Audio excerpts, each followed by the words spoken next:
Thank you, dear viewers. Before we begin, I want to share something with all of you. This documentary, LABAIK Hussain, Part 1, 2, 3, has been created using a mix of AI tools and my own creative input. I used AI to generate some visuals and voiceovers, but the story, the editing, the rhythm, and the final structure, every bit of it was carefully crafted by me and my team. Our goal was not just to create content, but to bring history to life with respect, depth, and emotion.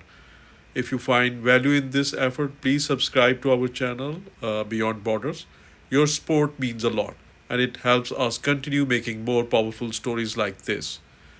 For watching the first part of the movie, Labbaik Ya Hussain, we ended the story at a moment filled with both silence and tension. When Hazrat Abbas salam, the loyal brother and flag bearer of Imam Hussain salam, stood gazing towards the river, knowing that the thirst of the children and the cries of Bibi Sakina echoed in his heart.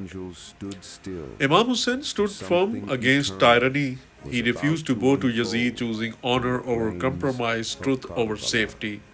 Alongside him stood a handful of brave souls, his family, his companions, each ready to sacrifice everything for the sake of truth and justice. And now we stand at a moment where the thirst has reached its peak. Little children cry, the camp is exhausted, but the heart of Abbas alayhis salam beats strong.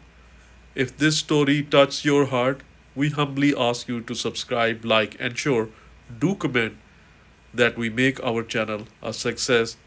And please help us continue the journey to bring more good stuff for your information and entertainment. Thank you and keep watching our channel. God bless us all and Labbaik Ya Hussain.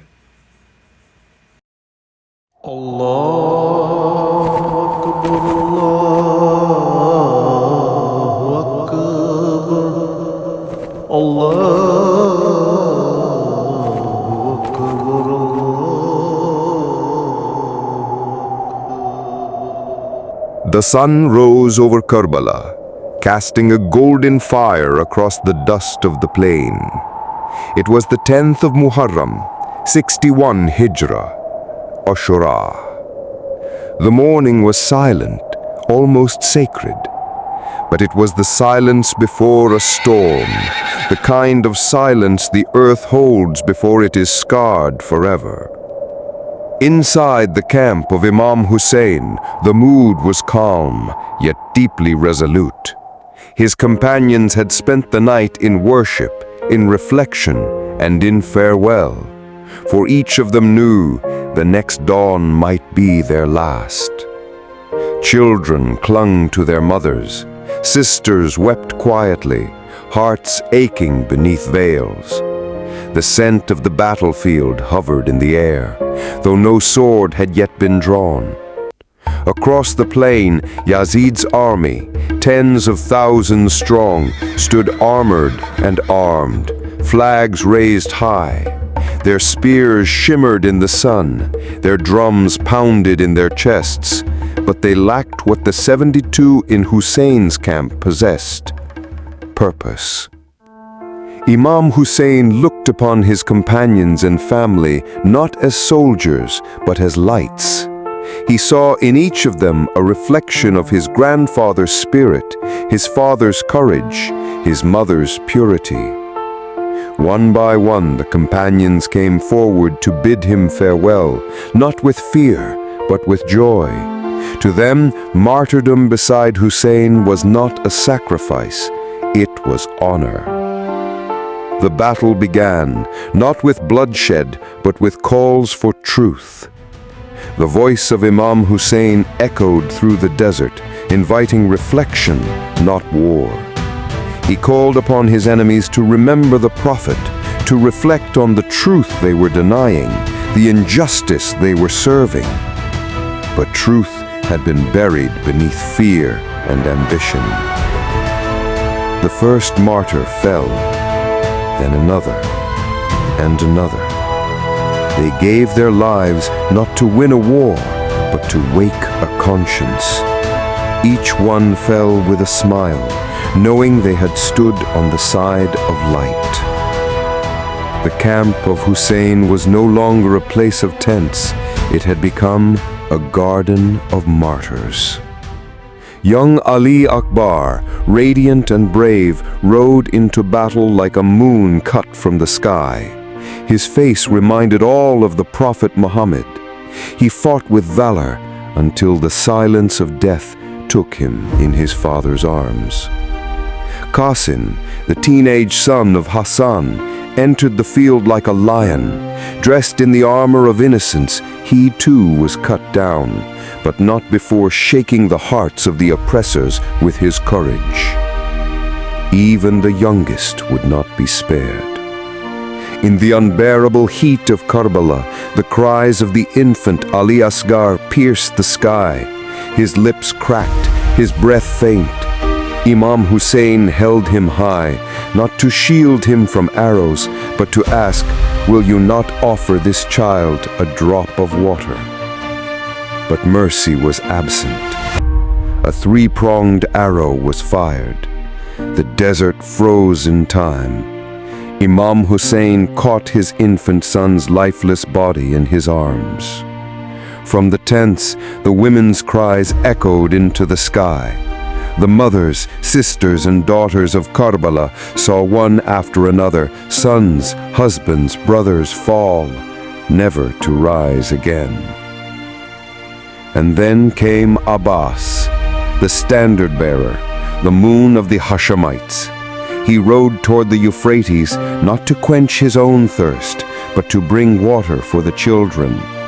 He fought with unmatched strength, carving through the enemy. He reached the river. He filled the water bag, but he never returned. His arms were severed. His body fell, and the flag of Hussein dipped in the dust.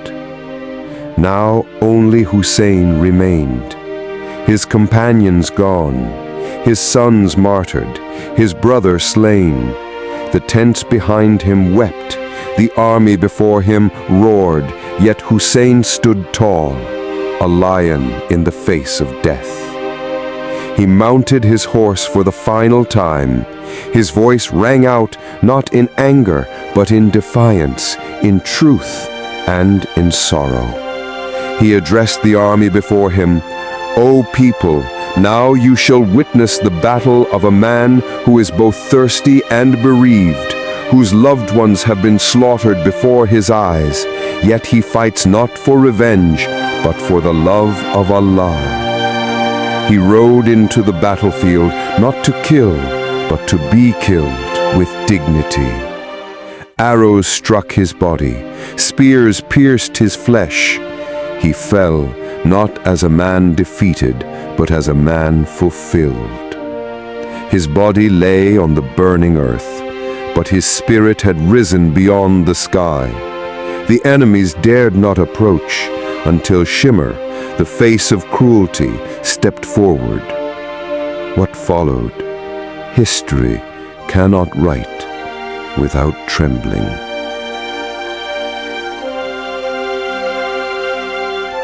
The head of Hussein was severed from his body, the grandson of the Prophet butchered in Karbala. Smoke rose, the tents were set ablaze. Lady Zainab stood, her eyes full of grief, yet her voice unshaken. She gathered the children, shielded the women, and began the journey of captivity with strength that shook even the throne of Yazid. The sun set on Karbala, but a light was lit that would never be extinguished. The blood of Hussein was spilled, but it did not die. It lives in the pulse of justice, in every heart that rises against tyranny, in every tear that mourns truth betrayed. And so, Karbala was not the end, it was the beginning. A beginning of a revolution of conscience. A legacy written not with ink, but with blood.